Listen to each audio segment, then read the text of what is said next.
হরি রাম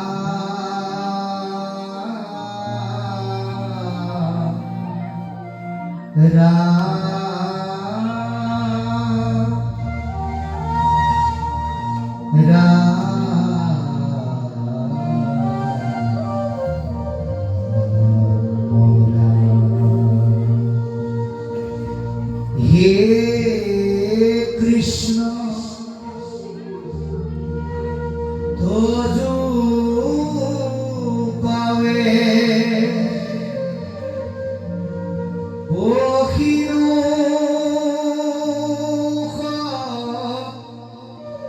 রাধা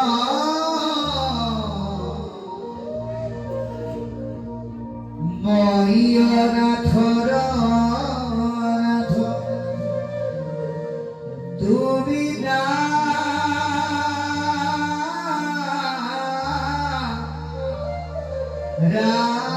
রায়ণ হে রাম নারায়ণ হরি রাম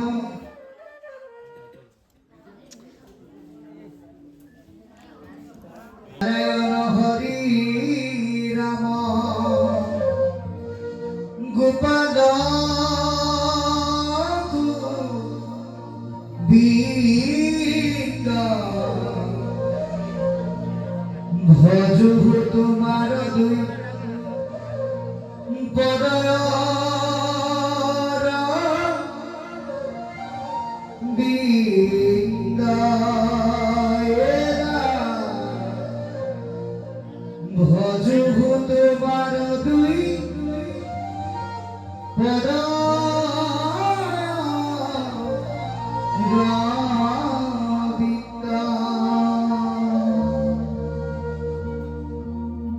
জয় গুরু শংকৰ পৰম ভক্তি ভজন আজি ইতিহাস প্ৰসিদ্ধ লখিমপুৰ জিলা শাখাৰ খবৰপুৰ প্ৰাথমিক শাখাৰ উদ্যোগত দুদিনীয়া কাৰ্যসূচীৰে অনুষ্ঠিত আধ্যাত্মদিক পুৰাণৰ সূৰ্য বৈকুণ্ঠৰ কল্পতৰু মহাভাগৱত শাস্ত্ৰৰ পাঠ আৰু পৰ্যালোচনা অনুষ্ঠানৰ এই পৰম পবিত্ৰ স্থলী উপস্থিত তথা উপবিষ্ট নৰৰূপী নাৰায়ণ সদৃশ ভগত প্ৰাণ বৈকুণ্ঠৰ পাৰিষদ স্বৰূপ কৃপালু পাপ বান্ধৱ সমস্ত গংগা স্বৰূপা আই সমস্ত পৰীক্ষিত সদৃশ যুৱক সমস্ত ৰুক্মিণী সদৃশ যুৱতী সমস্ত কপিল ধ্ৰুৱ প্ৰহ্লাদ সদৃশ কণপণ ভাইটি ভণ্টি শিশু ভক্তসকল জয় জয়তে আপোনাসব সদৌতি মহামহন্তৰ দুখানি অভয় চৰণত শিৰ থৈ আমি ভক্তি ভৰা শ্ৰদ্ধা আৰু আন্তৰিক সেৱা নিবেদিছোঁ। আমি সেৱা নিবেদন কৰিছোঁ যোৱা কালিৰ পৰা বৰ্তমান সময়লৈকে এই অনুষ্ঠান ভাগত যিসকল পাঠাচাৰ্যই পাঠ ভাগ আলংকৃত কৰি কৃপা কৰিছে তেৰা সমস্তকো আমি আন্তৰিক শ্ৰদ্ধা ভৰা সেৱা জনাইছোঁ। আজি পাঠ ভাগে আৰম্ভ কৰা মহামহন্ত দুইজন মহাপ্ৰভুৰ চৰণত আমি ভক্তিপূৰ্বক শ্ৰদ্ধা আৰু সেৱা জনাইছোঁ আৰু অতি হেঁপাহেৰে এই অনুষ্ঠান ভাগি আয়োজন কৰা আদৰণি সমিতিৰ সভাপতি সম্পাদক বাবুকে প্ৰমুখ কৰি সমূহ উদ্যোক্তাক আমি আন্তৰিক শ্ৰদ্ধা ভৰা সেৱা জনাইছোঁ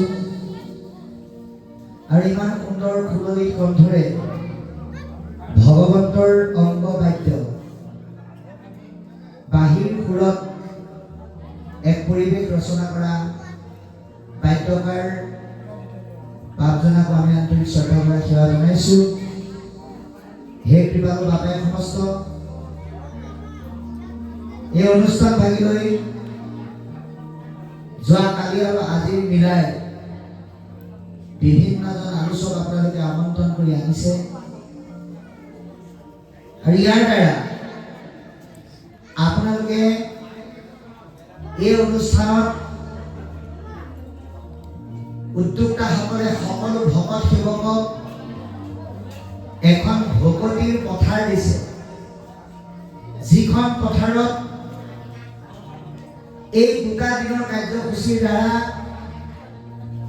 নামৰ খেতি কৰি ইয়াৰ ফচলসমূহ আপোনাসৱে এইকেইটা দিনৰ মাধ্যমেৰে নিজৰ নিজৰ ঘৰলৈ লৈ যাব। কিহৰ দ্বাৰা? ভাগৱতৰ দ্বাৰা। কথা হ'ল খেতি ভাল হ'বলৈ হ'লে আমাক লাগিব কি? সাৰ আৰু পানী। যোৱাকালি ইয়ালৈ বিহপুৰীয়া কাশীকতাৰ পৰা অসমৰ এজন পৰ্যালোচক পদ্মেশ্বৰ বৰা বাপজনাই আহি ভাগৱতৰ পাঠকসকলৰ মাধ্যমেৰে অমৃতময় কথাৰ দ্বাৰা আপোনালোকৰ মাজত মুখলধাৰে বৰষুণ দি থৈ যোৱাৰ পিছত আজি আমি বিশ্বনাথৰ পৰা আহি আপোনালোকৰ আদেশ মৰ্মে অকণমান কৃষ্ণ কথা জানিবৰ কাৰণে, বুজিবৰ কাৰণে, শিকিবৰ কাৰণে আসনস্থ হৈ অকণমান কিনকিনীয়া বৰষুণ দিবলৈ ক্ষুদ্ৰ প্ৰয়াস কৰিম। কাৰণ এই ভাগৱতৰ যোগেদি আমাৰ জীৱন পৰিৱৰ্তন কৰিব লাগিব। যেনেকৈ দেৱৰ্ষি নাৰদে ব্যাসক কৈছিল, হে ব্যাস,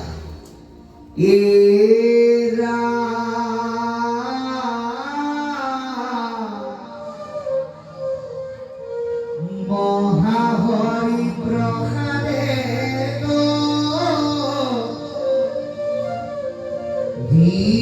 ঘূৰ হেন জানি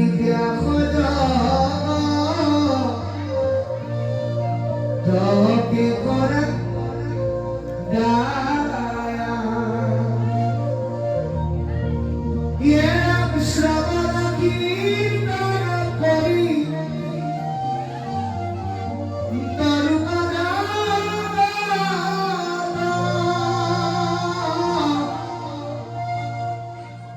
কৃষ্ণ গুণনাম ধৰ্ম কৰিবে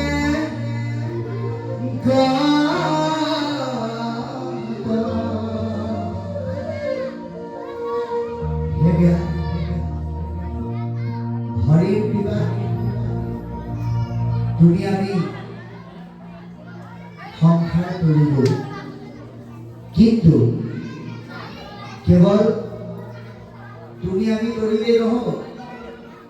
এই হৰিৰ কৃপাৰ দ্বাৰা সকলোৱে সংসাৰ কৰিব লাগিব আৰু তাৰ কাৰণে শ্ৰৱণ কীৰ্তন কৰাটো আমাৰ নিতান্তৰ প্ৰয়োজন। কি শ্ৰৱণ কীৰ্তন কৰিব? কৃষ্ণৰ গুণ নাম, ধৰ্ম প্ৰকাশক ভক্তি তত্ত্ব জ্ঞানৰ ৰস শ্ৰৱণ কৰিবলৈ নাৰদে ব্যাসক কোৱাৰ যোগেদি আমাক সেই কথাখিনি কৈ গৈছে।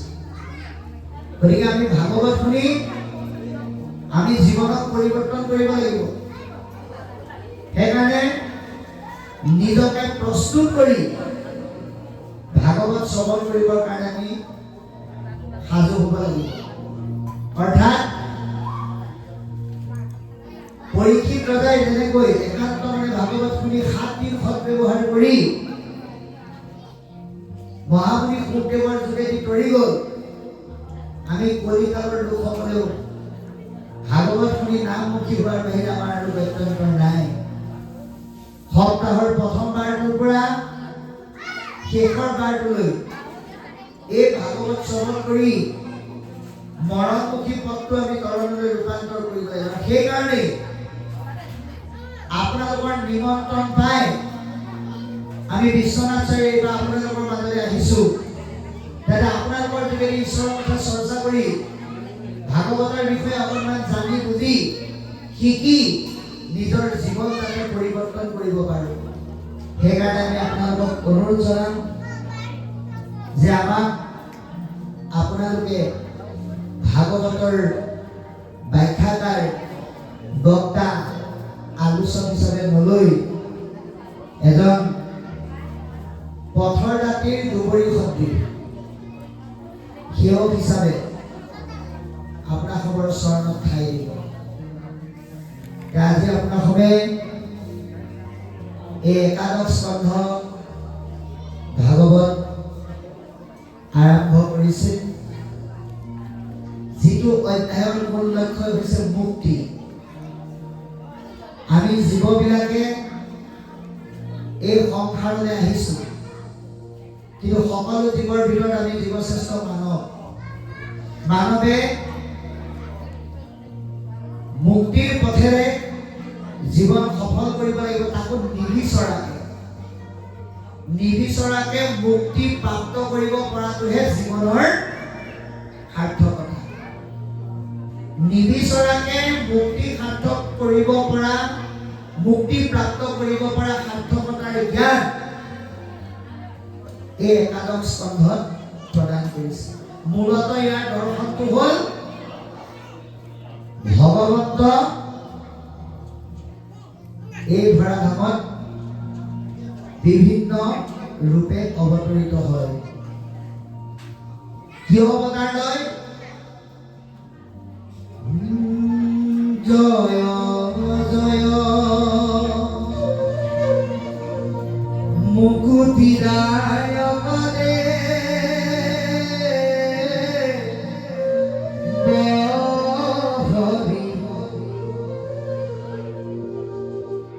ভিন্ন ৰূপ ধৰি তুমি আশাসী ধৰি তেওঁ বিভিন্ন ৰূপ ধাৰণ কৰি এই জগতৰ সৃষ্টি স্থিতি প্ৰলয়ৰ দ্বাৰা জগত পৰিচালনা কৰে। গতিকে তাৰে এতিয়া অন্যতম অৱতাৰ কৃষ্ণ অৱতাৰ। কৃষ্ণ অৱতাৰত সকলো কৰ্ম শেষ কৰি তেওঁ এতিয়া চিৰাচৰিত নিয়ম অনুসাৰে এই ধৰাধামৰ পৰা তেওঁ বৈকুণ্ঠলৈ গতি কৰিব। কিন্তু এটা কাম তেওঁৰ আছে, সেইটোৱে হৈছে বংশ সংহৰণ। গতিকে বংশ সংহৰণৰ কৰ্মটো শেষ কৰিবৰ কাৰণে তেওঁ নিজে এটা উপায় উলিয়ালে। সেইকাৰণে অগস্তি, বশিষ্ঠকে আদি কৰি বিভিন্ন গুণী জ্ঞানী ঋষিক মাতি আনি তেওঁলোকৰ দ্বাৰা এখন সাধনাগ্ৰস্ত সভা তেওঁ পাতিলে। আৰু এই সভাখনতে কেনেকৈ ঋষিসকলৰ দ্বাৰা বংশটোক নিবাৰণ কৰিব পাৰি তাৰে উদ্যোগ ৰচিত হ'ব। আৰু সেইখিনিকে এতিয়া মূলত পাঠৰ যোগেদি আমাক কৈ আছে। গতিকে অকণমান পাঠ হ'ব, আমি পৰ্যায়ক্ৰমে আলোচনা কৰিম। কৃষ্ণ কৃষ্ণ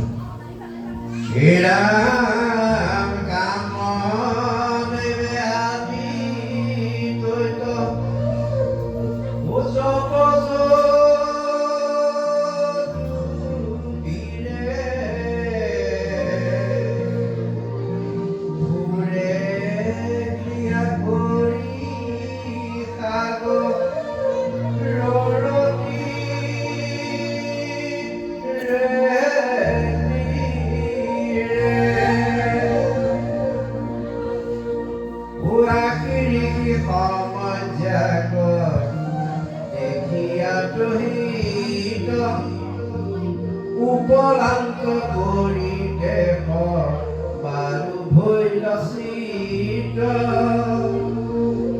জাম্বৱতী সুত শালব ও নামে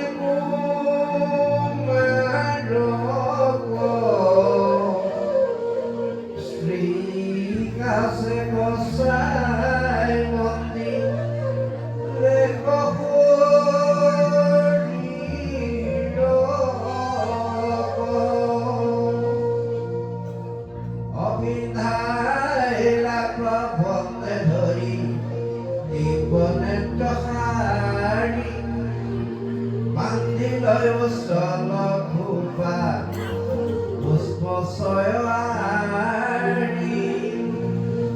জলে স্থল চাৰু কল্পমৰণৰ কুণ্ডলে ঘাট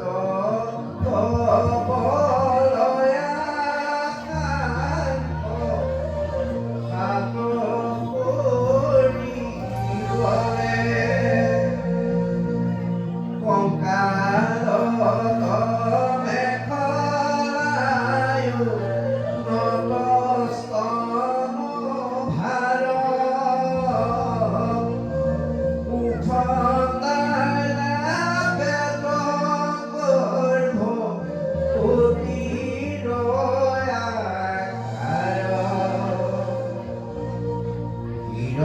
Kindura pawe pinai lano puro Kohone bhujama kore tampuro korpura Moida kori jai jato jato bogu mohore Hanchiba kono pare bor boro jeno bhare Gumatha koyu roni ati koyo lajauti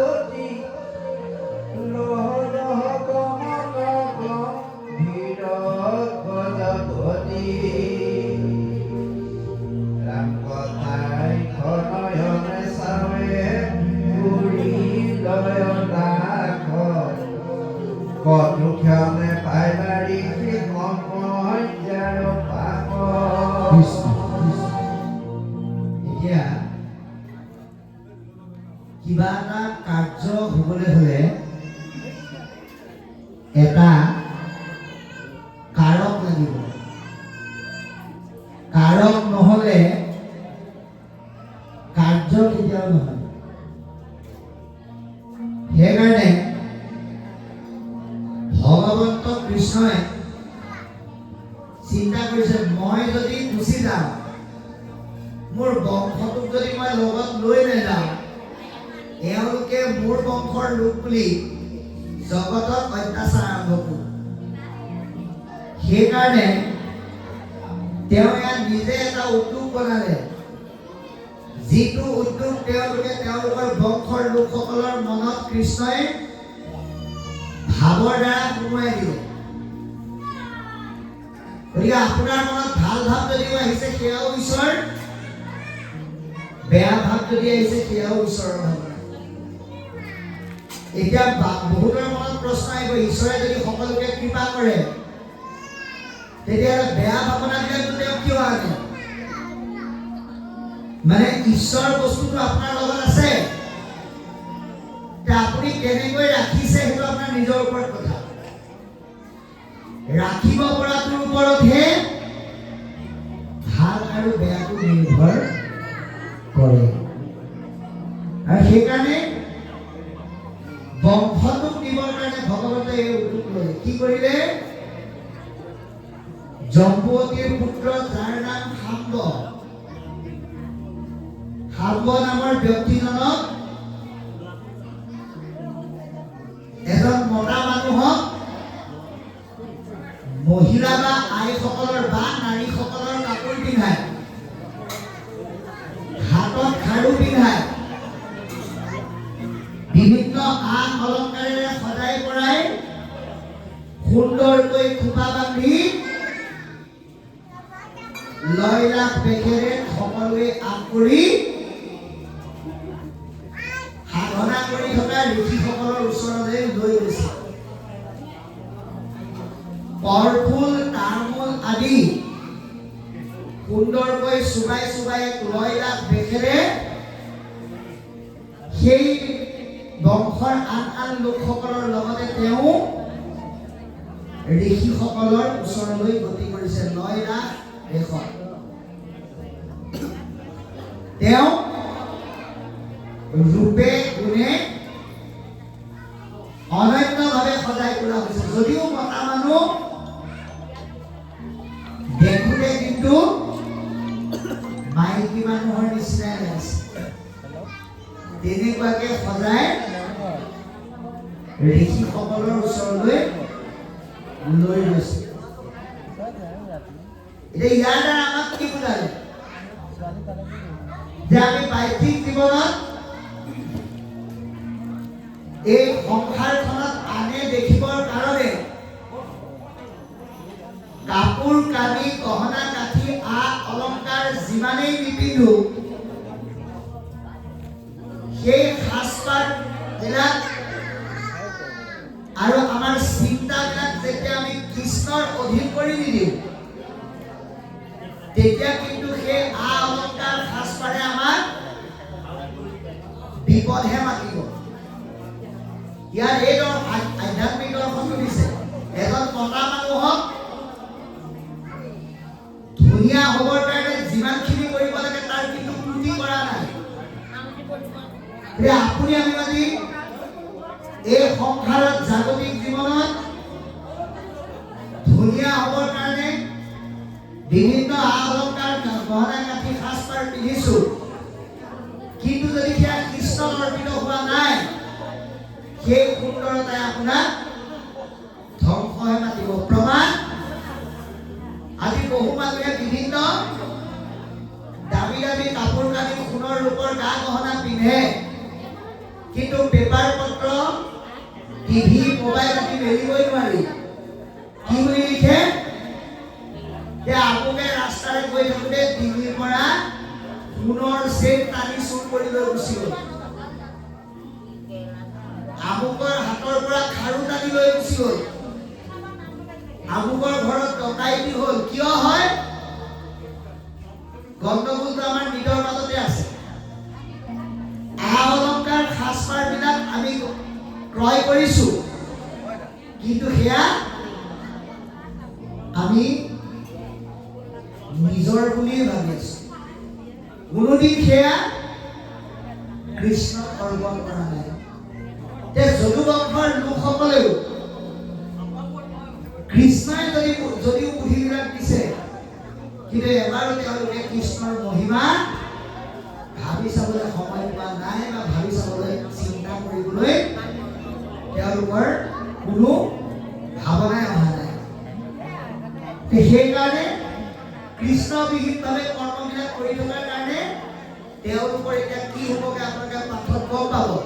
সত্যহতে তেওঁলোক গৈ সেই সাম্ব নামৰ ব্যক্তিজনক নাৰীৰ ভেকেৰে সজাই লৈ গৈ ঋষিসকলৰ ওচৰত উপস্থিত হৈছে। তাৰ পিছত কি হ'ব শুনকচোন। কৃষ্ণ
Gloria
কৃষ্ণ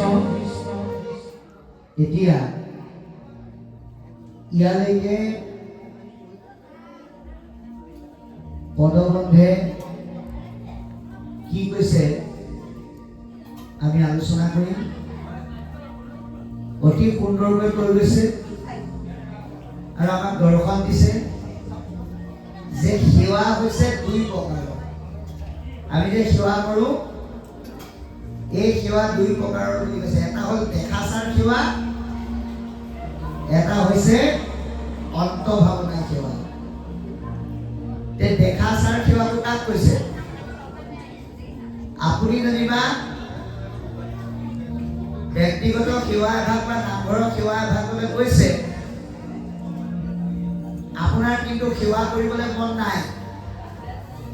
কোনোবাই কোৱা কাৰণে আপুনি গৈ আঁঠুটো কাঢ়িব লাগে, কাঢ়িছে, মূৰটো পেলাব লাগে, পেলাইছে, গাব লাগে, গাইছে।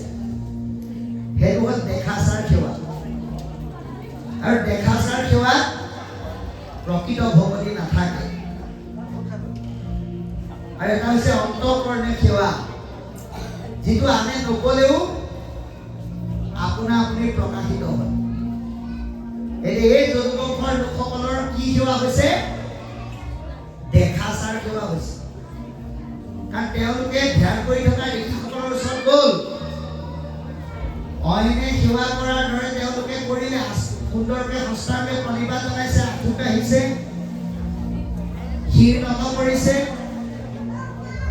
কিন্তু যিমানখিনি নকৰক কিয়, সেয়া তেওঁলোকৰ নাটকীয়, স্বভাৱগত নহয়।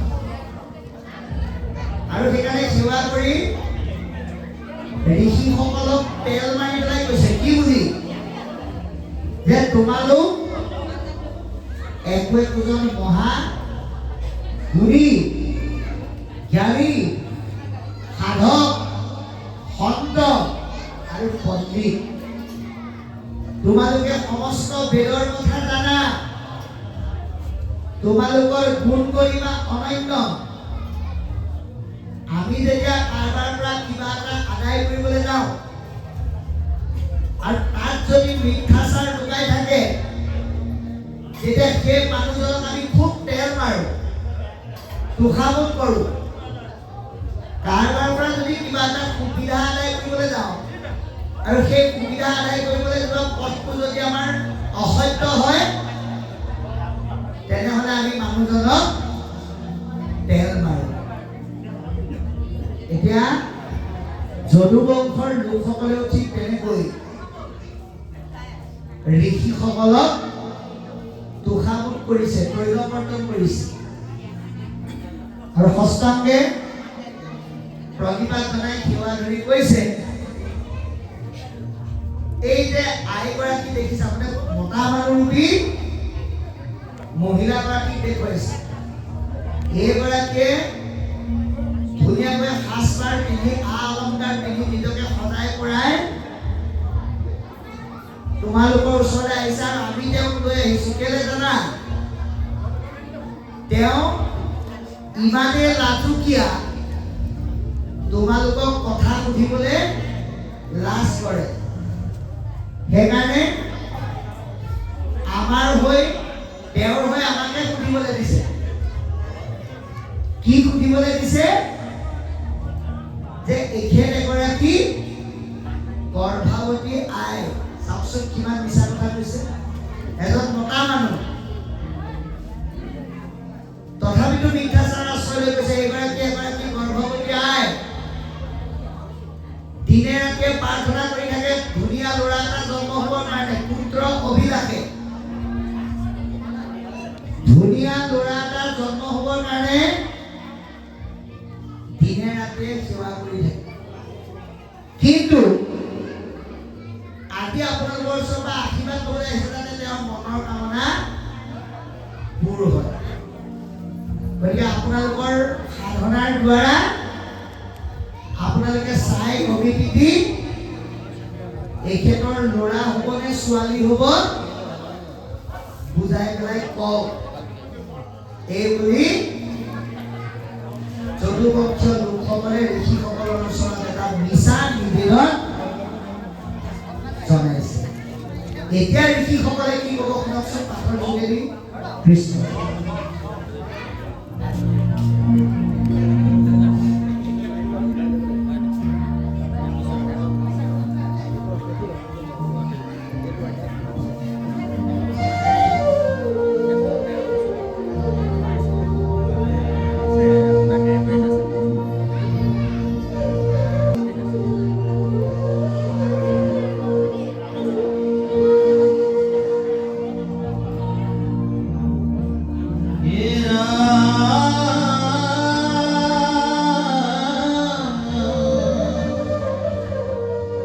উপালম্ব কৰি কথা বুধে চলবাদে ঈশ্বৰ ইচ্ছায়াকি এ পাইলে ক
কৃষ্ণ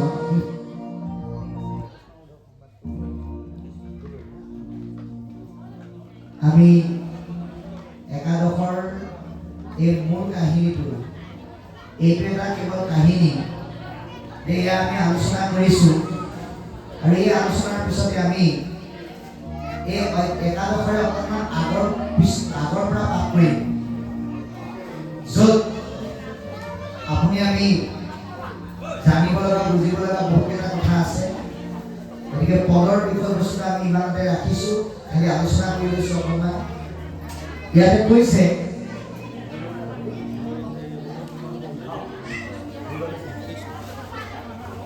তিনিটা বস্তুৱে জীৱনত কাকো অন্যায় নকৰে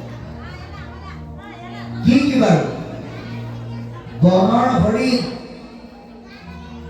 পুখুৰীৰ মাছ আৰু হৰিভক্ত এই তিনিটা বস্তুৱে কাকো অন্যায় নকৰে কিন্তু সিহঁতক যোনে অন্যায় কৰে তাৰ কিন্তু নিস্তাৰ নাই গতিকে এতিয়া হৰি ভকতক অন্যায় কৰাৰ দৰে ঋষিসকলক তেওঁলোকে কিন্তু কাকো অন্যায় কৰা নাই, কিন্তু যদুবংশীয় লোকসকলে তেওঁলোকক উপালম্ব কৰিছে, তাচ্ছিল্য কৰিছে।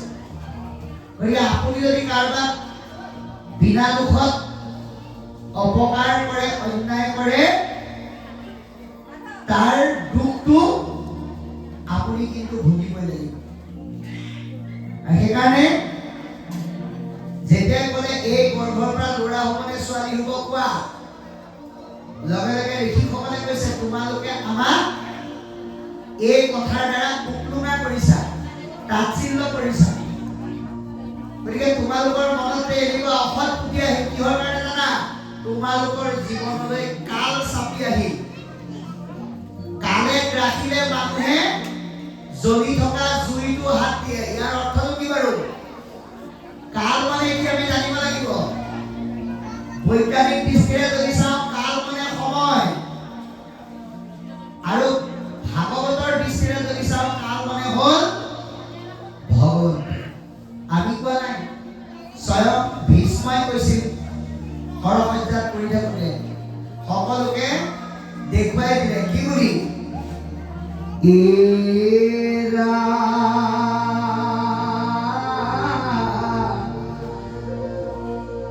সিনাই বেলাগিরা ভীষ্ম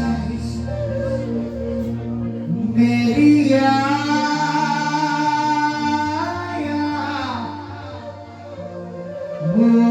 মোদি এহি হে পরম গারু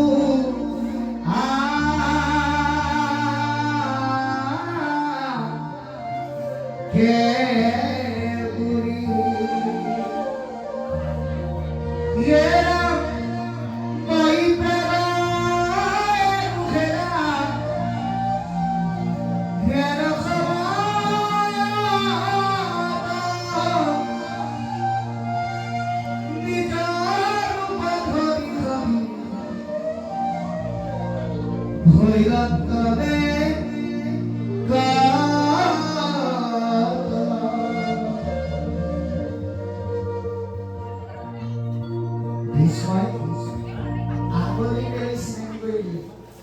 কাল মানে হ'ল ঈশ্বৰ, কাল মানে হ'ল হৰি, কাল মানে হৈছে তোমালোকৰ সন্মুখত থকা এজন কৃষ্ণ। গতিকে কালে যেতিয়া গ্ৰাস কৰে, সকলোকে ধ্বংস কৰে। হে যদুবংশী লোকসকল, তোমালোককো কালে পাইছে। আপুনি আমি এতিয়া কালৰ গ্ৰাসত পৰি আছো। আমি নজনাৰ কাৰণে বিষয়ৰ মাজেদি সংসাৰৰ জুইকুৰাত নিজক জড়িত কৰি ধ্বংসৰ ফালে গতি কৰি আছে। কালে আমাক বিপৰীত ফালে লৈ গৈ আছে। গতিকে কালৰ বিপৰীত ৰাসৰ পৰা মুক্ত হ'বৰ কাৰণে কালস্বৰূপ কৃষ্ণই বৈকুণ্ঠলৈ যাবৰ সময়ত আমাকনো কি কৈছিল? উদ্ধৱৰ মাধ্যমেৰে আমি সেই কথা অকণমান আলোচনা আৰু পাঠ কৰিম। একাদশ স্কন্ধ শ্ৰীকৃষ্ণ উদ্ধৱ সংবাদ দুলৰী। এৰা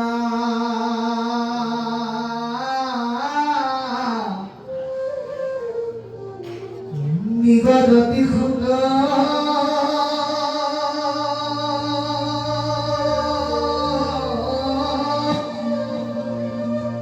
কথায় অন্তৰে শুনাৰা জাপৰি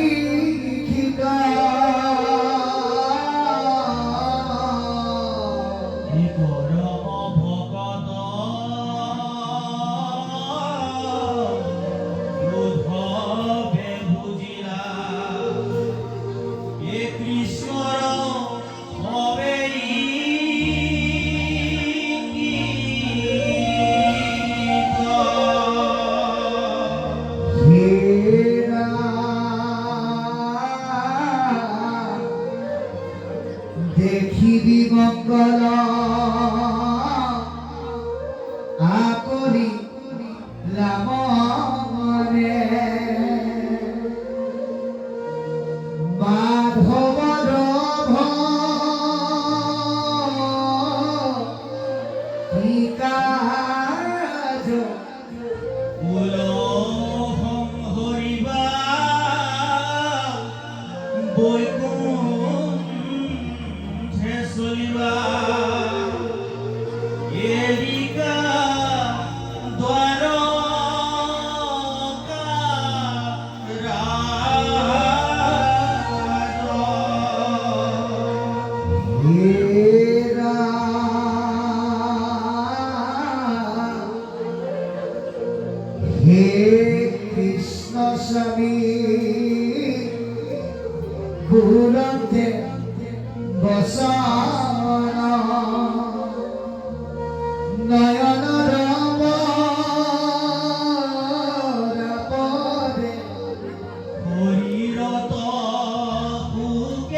हे राम हे जियानी साको स्वातिलंत पाह पन्तापे आकुल भाव নিরধারত থাকি প্রণামিয়া নবিয়া কৃষ্ণ রূপ हे राम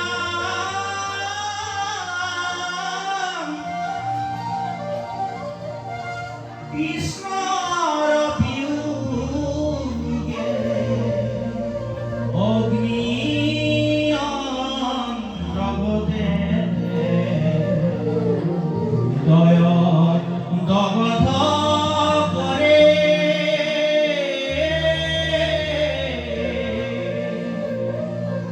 বুকে মুখোমুখি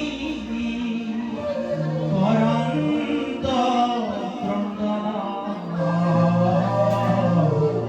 নয়ন লরির ঝরে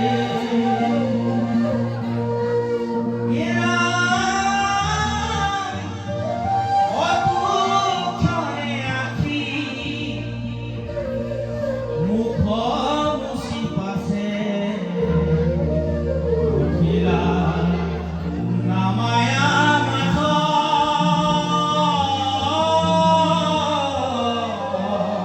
হরি কৃতাঞ্জলি বুড়িবে খুকে গদ গদ মা ও কৃষ্ণ ইয়ালে কি আমাক কি কৈছে আমি আলোচনা কৰিম যে আপোনালোকে এটা কথা চাব যে আমাৰ ঘৰলৈ কেতিয়াবা কেতিয়াবা আলহী আহে সেই আলহী যদি দিনতীয়াকে নাহি যদি থকাকে আহে যে আমাৰ মনত খুব ভাল লাগে বোলে কিমান দিন থাকিবা বোলে এদিন দুদিন নহয় এসপ্তাহ থাকিবলৈ বৰ ভাল কথা মনে মিলা আলহী হলে এসপ্তাহ নালাগে 10 দিন থাকিলেও বেয়া নাপায় কিন্তু যেতিয়া এদিন দুদিন কৈ এসপ্তাহ হ'বলৈ এদিন থাকিব 6 দিন পাৰ হৈ যাব তেতিয়া আলহীয়ে কি কৰে টোপোলা বান্ধিবলৈ আৰম্ভ কৰে আৰু গৃহস্থৰ চকুৱেদি গংগা যমুনা ববলৈ ধৰে কিয় বোলে কি হ'ল আপোনালোকে দেখোন বেগ বান্ধিলে বোলে এসপ্তাহৰ কাৰণেহে আহিছিলোঁ গতিকে আজি 6 দিন হ'লেই কাইলৈ যামগৈ আৰু দুদিনমান থাকি যাব নোৱাৰে নে বোলে নোৱাৰো লাগিলে আকৌ আহিম ও এসপ্তাহ আলহী গুচি যাওঁতে যদি গৃহস্থৰ চকু পানী ওলায় কৃষ্ণ ভগৱন্ত উদ্ধৱৰ লগত কেইদিন আছিল 120 বছৰ 120 বছৰ থকাৰ পিছত কৃষ্ণ ভগৱন্ত এই ধৰাধাম এৰি অনন্ত ধামলৈ গতি কৰিবলৈ উদ্যোগ বা কৰ্ম আঁচনি হ'ল আৰু লগে লগে উদ্ধৱে সেই কথা নোকোৱাকেই গম পাই গ'ল তাকে এতিয়া পদে কৈছে নিগদতি শুক শুকদেৱে কৈছে হে ৰাজন নিগদতি শুক শুনিও কথা অনন্তৰে শুনা ৰাজা পৰীক্ষিত গতিকে হে ৰাজন তোমাক মই কওঁ শুনা পৰম ভগত উদ্ধৱে জানিলা কৃষ্ণৰ হবে ইংগিত ভগৱন্ত কৃষ্ণই যে ঈশ্বৰৰ অন্য অৱতাৰৰ দৰে এই ধৰাধাম এৰি পেলাই এতিয়া কৃষ্ণ অৱতাৰ সামৰিও যাবৰ হ'ল। এয়া উদ্ধৱে ইংগিততে গম পালে। ইংগিতটো কি? বোলে দেখি বিমংগল আকলিলা মনে মাধৱৰ ভক্তি কাজ। চাৰিওফালে বিমংগল সূচনা হৈছে। কেনেকৈ? কৰবাত বৰষুণ, কৰবাত খৰাং, কৰবাত বানপানী, কৰবাত খাবলৈ পানীয়ে নাই। আকৌ একেফালে দুটা শব্দ ওলাইছে, হালধীয়া ৰঙৰ তেজ ওলাইছে।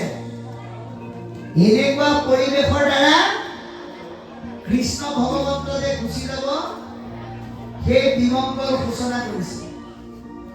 গতিকে আপোনাৰ জীৱনত, আপোনাৰ পৰিৱেশত কৃষ্ণ আছে নে নাই আপুনি কেতিয়া গম পাব? যেতিয়া আপোনাৰ পৰিৱেশত, আপোনাৰ ঘৰখনত সদায় কাঁইটা পেচাল আৰু বেমাৰ আজাৰে নধৰা হ'ব, তেতিয়াই জানিব লাগিব আপোনাৰ ঘৰত কৃষ্ণ নাই। কৃষ্ণক ৰাখিবলৈ হ'লে ঘৰখনত সদায় ধূপ ধূনা জ্বলাই পৰিয়ালৰ প্ৰত্যেকজন সদস্যই গুৰু সেৱা কৰিব লাগিব। ভকতৰ সৈতে কৃষ্ণ ভগৱন্তৰ আলাপ কৰিব লাগিব। যিখন ঘৰত ভকতৰ মান্যতা নাই, গুৰু সেৱা নাই, কৃষ্ণ কথা চৰ্চা নাই, সেইখন ঘৰত বিমংগলে ক্ৰিয়া কৰে। সেই পৰিৱেশ, গতিকে কৃষ্ণ যোৱাৰ সময়তো তেনে বিমংগল যুক্ত পৰিৱেশে সৃষ্টি কৰিছে। লগে লগে উদ্ধৱে কৈ দিলে যে প্ৰভু, তুমি যে যাবাগৈ এই ইয়াত থকা অহনি সংকেত আৰু বিমংগল যুক্ত পৰিৱেশৰ দ্বাৰাই মই গম পাইছো। বংশক সংঘৰি, কুল সংঘৰি বা বৈকুণ্ঠে চলিবা, এৰিবা দ্বাৰকা ৰাজ। তোমাৰ কুলটো সংহৰণ কৰি তুমি বৈকুণ্ঠলৈ গমন কৰিবা আৰু চিৰদিনৰ কাৰণে তুমি দ্বাৰকা ত্যাগ কৰিবা। হে কৃষ্ণ, কৃষ্ণ তোমাৰ চৰণত প্ৰণিপাত জনাইছো।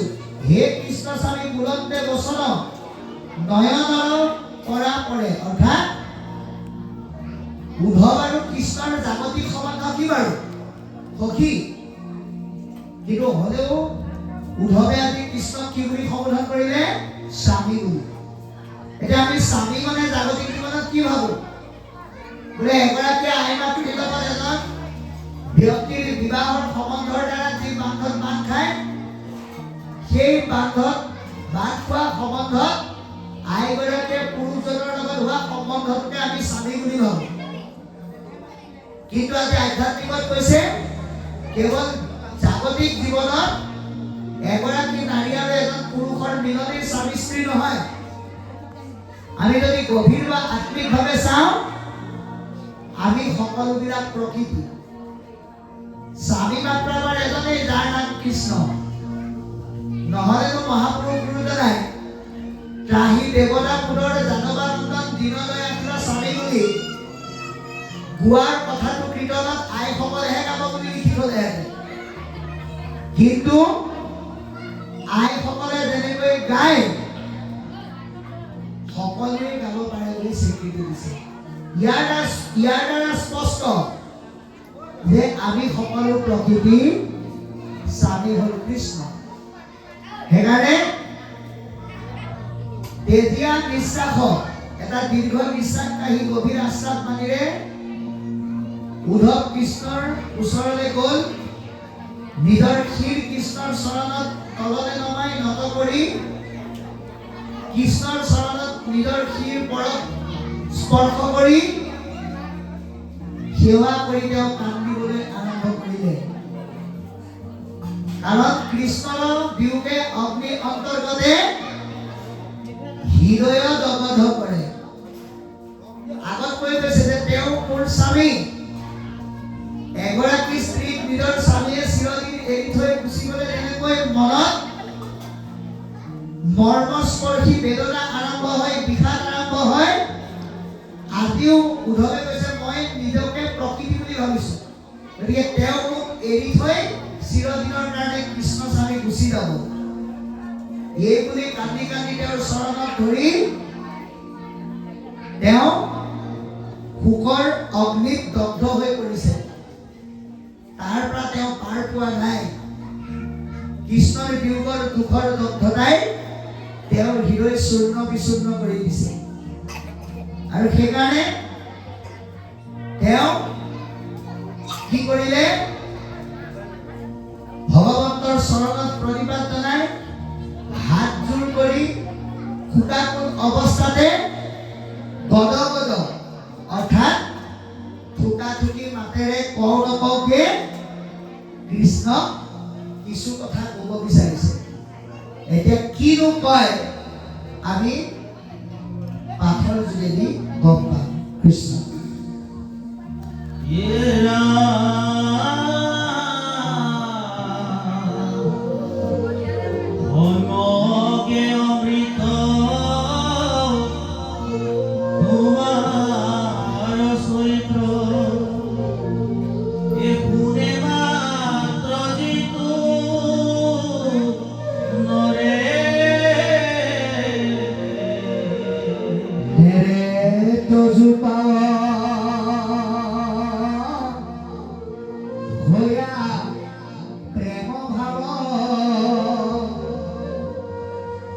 বিষয় কব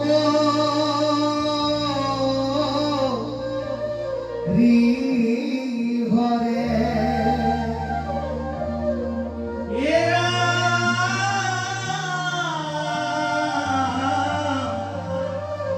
হয়নে ভুজনে স্নান গৈ পস্থানে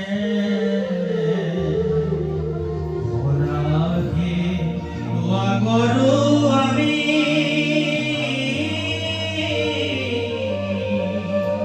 তুমি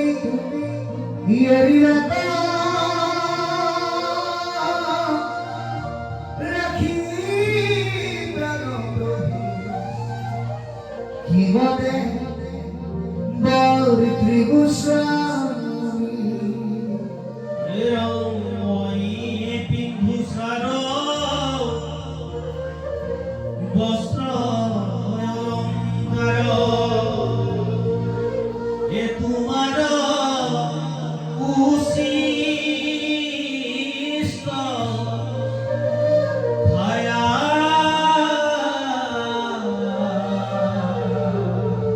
ও দহায়া শোষিত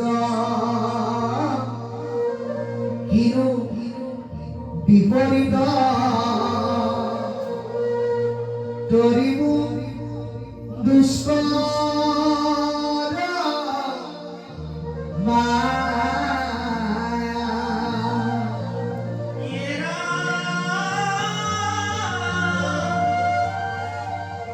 জ্ঞানী গণে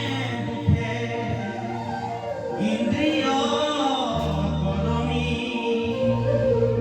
কাম ক্রোধ মোহ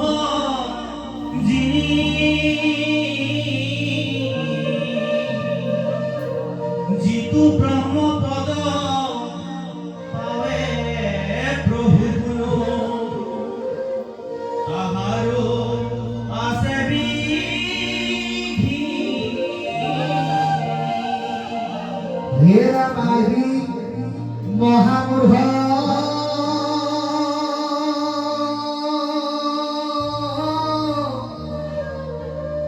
গৃহ বাকি সুখে সংগলয়া ভক্তৰ তোমার চরিত্র কথা শুনিয়াতে এ তরিও মায়া দুষ্ট কৃষ্ণ কৃষ্ণ কৃষ্ণ এইখিনিলৈকে কি ক'লে আমি আলোচনা কৰিম। তোমাৰ চৰণ নেদেখি ক্ষণিকো থাকিবে নপাৰো হৰি তুমি এৰিলাত ঐ বন্ধু মাধৱ অৱশ্যেকে যাইবো মৰি।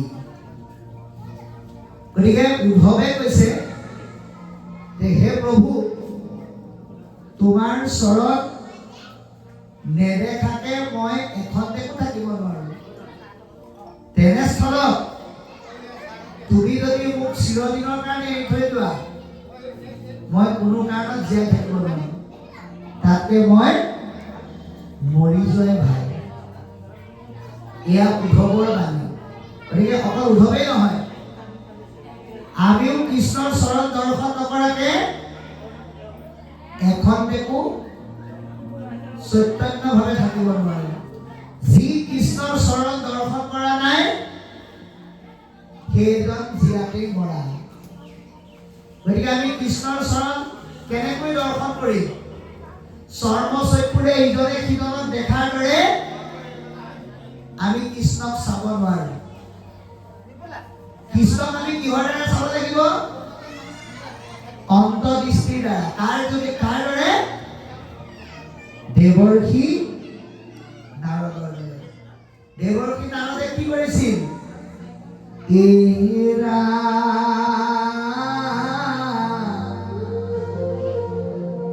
দেখি দুখাই খাটে মই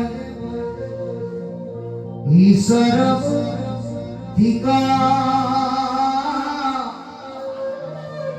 কৰন্ত প্ৰকাশ কুটি সন্ততু অধিক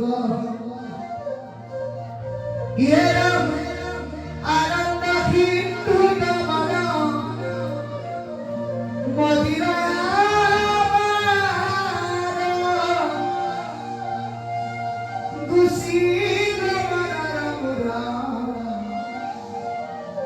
মোহায়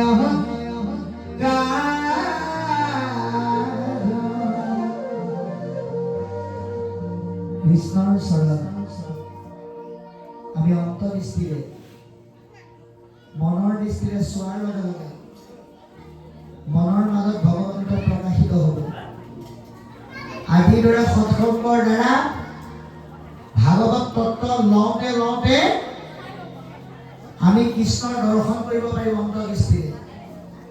যি দৰ্শনে আমাৰ মনৰ পৰা দুটা বস্তু নাইকিয়া কৰিব। আমি লেতেৰা হলে কাপোৰ ধুম কেলে? চাফা হ'বৰ কাৰণে।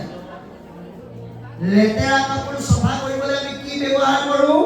চাৰ্ফ বা চাবোন ব্যৱহাৰ কৰো। ঠিক তেনেকৈ আমাৰ মনটো লেতেৰা কৰে দুটা বস্তুৱে। কিহে? মোহ আৰু অহংকাৰ। এটা মোহ আৰু অহংকাৰৰ লেতেৰাবিলাকে যদি আৱৰি থাকে আমি কৃষ্ণক কেতিয়াও দৰ্শন কৰিব নোৱাৰো।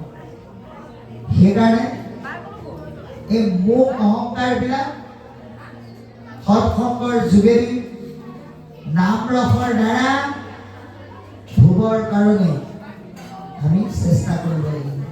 তেতিয়া উদ্ধৱে তেনেকৈ সাক্ষাতে কৃষ্ণক দেখিছিল। আপুনি আমি কায়িকভাৱে নেদেখিলেও অন্তৰ্দৃষ্টিৰে উপলব্ধি কৰিব পাৰিম। আৰু যিজনে পৰা নাই সেইজনে জীয়াতে মৰা বুলি কৈছে। আৰু সেইকাৰণে কৈছে কি বুলি? যে তুমি তপপুণ্য তুমি বিনে শূন্য দেখো ইটো ত্ৰিজগত কাপুণ্যক কৰো চৰণত ধৰো নিউক মুখ লগত।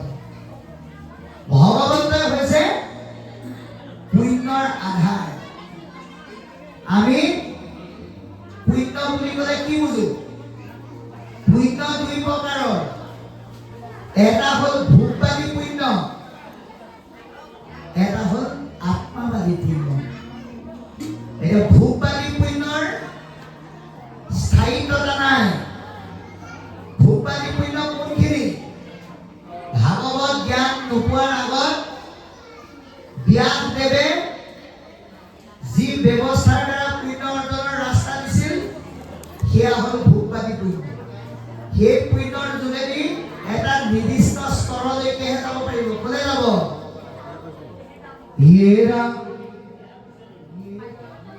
হে ঘৰৈ নানা শিক্ষা ধৰ্ম নানা দেৱ পূজা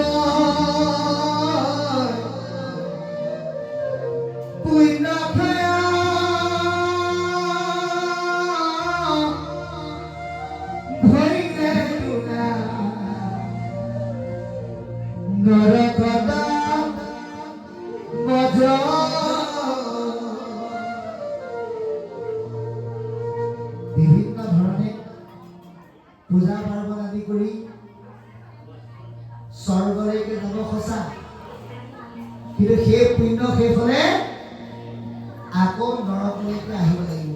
কিন্তু ভকতে তেনেকুৱা পুণ্য আশা নকৰে। ভকতে কি পুণ্য আশা কৰে? আজি এই খগৰপুৰ নামঘৰত দুদিনীয়া কাৰ্যসূচীৰে ভাগৱত পাঠৰ দ্বাৰা ভকতৰ সংযোগৰ যোগেদি যি পুণ্য অৰ্জনৰ ব্যৱস্থা কৰিছে, সেই পুণ্য ভকতে বিচাৰে। কাৰণ এই স্থায়ী পুণ্য, এই স্থায়ী পুণ্যত শেষ নাই। সেইকাৰণে এনে পুণ্যৰ কথাহে আমাক কৈছে। আৰু ঈশ্বৰৰ সংযোগতহে, ভকতৰ সংযোগৰ মাধ্যমেৰেহে সেয়া পাব পাৰি। সেইকাৰণে কৃষ্ণৰ লগতে সদায় থাকিবলৈ আমি যত্ন কৰিব লাগে। কৃষ্ণৰ লগত আমি কাৰ যোগেদি থাকিব পাৰিম? কৃষ্ণ ক'ত থাকে? ভকতৰ মাজত থাকে। সেইকাৰণে আপুনি ভকতৰ মাজলৈ যদি আহে সদায় কৃষ্ণক পাব। বেলেগত কৃষ্ণ নাপায়। গকুল বৃন্দাবনত নাই। সেইকাৰণে কৃষ্ণক বিচাৰিবলৈও যাবলৈ পোৱা নাই। হৰিনামৰ দ্বাৰা যদি বৃন্দাবনলৈ বিচাৰি যায় তথাপিতো নাপায়। কিন্তু ভকতৰ যোগেদি কৃষ্ণক আপুনি আপোনাৰ একেবাৰে ওচৰতে লৈ যাব পাৰে।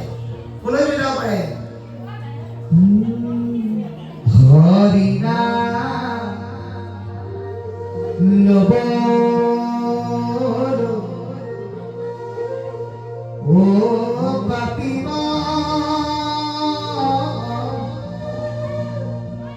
নালাগে যাবলৈ ৰাখি বৃন্দাবন কৃষ্ণ গায় মোহন বাংকিবা বিচাৰিলে ভগৱন্ত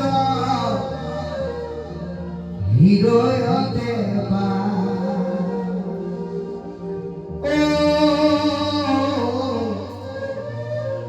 বিচাৰিলে ভগৱন্ত হৃদয়তে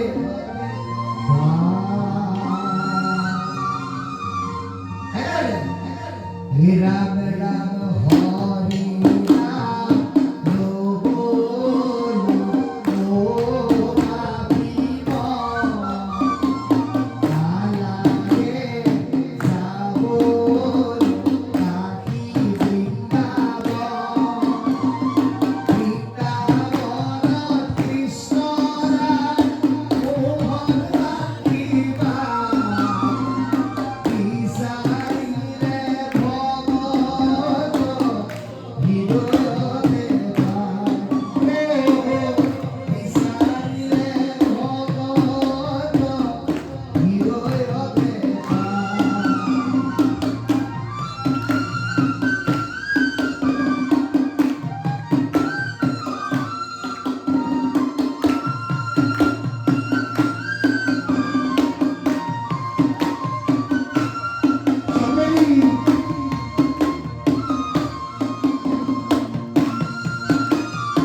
বৃন্দাবন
গাহি বৃন্দাবন বৃন্দাবন কৃষ্ণ মোহন বাকিবা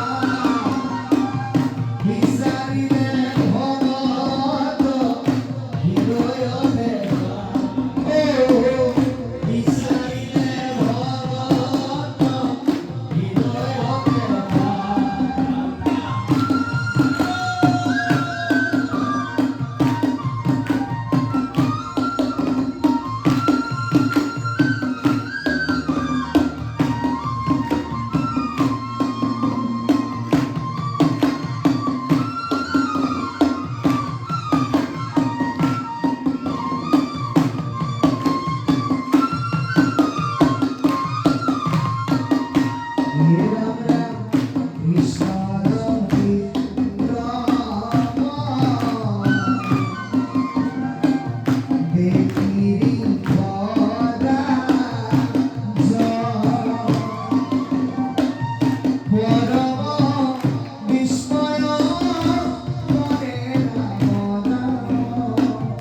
বিচারিলে ভগত হৃদয়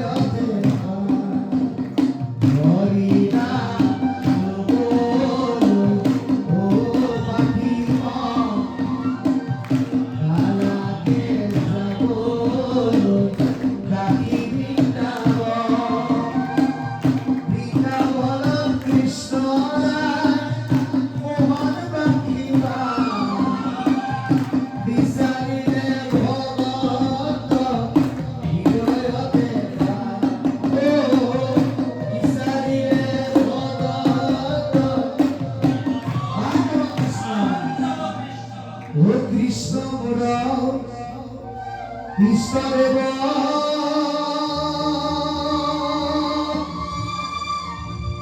আত্মা প্রিয় তব গুরু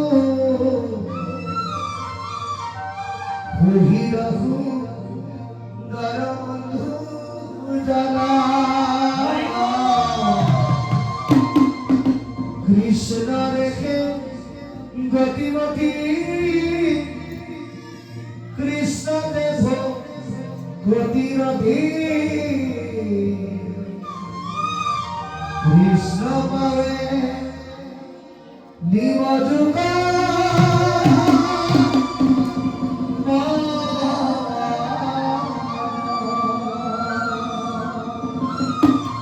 জয় গুরু শ্রীমন্ত শঙ্কর বন্দনা লাগিছে